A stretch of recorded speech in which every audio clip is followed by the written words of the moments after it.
my opinion, the other half of the revolution, the other half of women's liberation movement is the boys in my country and in yours wearing their hair long, you know.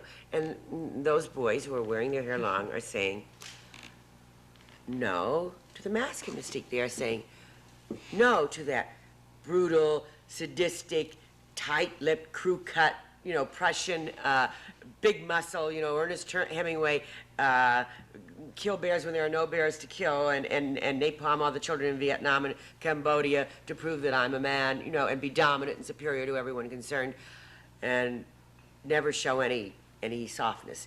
Well, these boys that are wearing their hair long are saying, no, I don't have to be all that crew-cut and tight-lipped.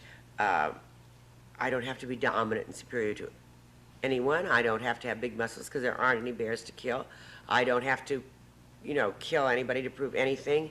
I can be tender, and I can be sensitive, and I can be compassionate, and I can admit sometimes that I'm afraid, and I can even cry.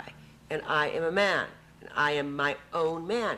And that man who is strong enough to be gentle, that is a new man, and he is the other half of this revolution, and he will live longer. I mean, he won't die 10 years younger than women, as American men have been doing lately.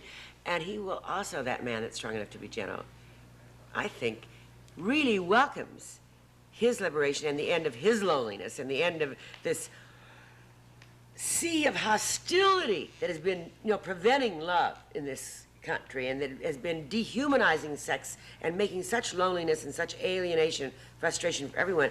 And he will welcome a woman who can come out from behind that simpering, you know, mask of ruffles that hides so much rage and impotent rage and unnecessary covert manipulativeness, and welcome the woman that can come out of that mask of ruffles and rage and be a person and be a joyous woman because she really feels like she's somebody.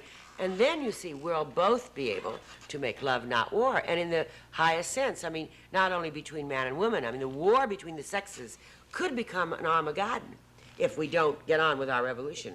But if we do get on with it and we restructure society to make equality really possible, then I think the war between the sexes will end, and for the first time we will have possible true human sexual liberation, and we will have possible true love, and, you know, real friendship, real knowing of man and woman. You know, in the biblical sense, to love is to know. And how can you know when each wears these masks that keep us from being ourselves? And then, in the largest sense, in the world sense, we'll be able to make love, not war.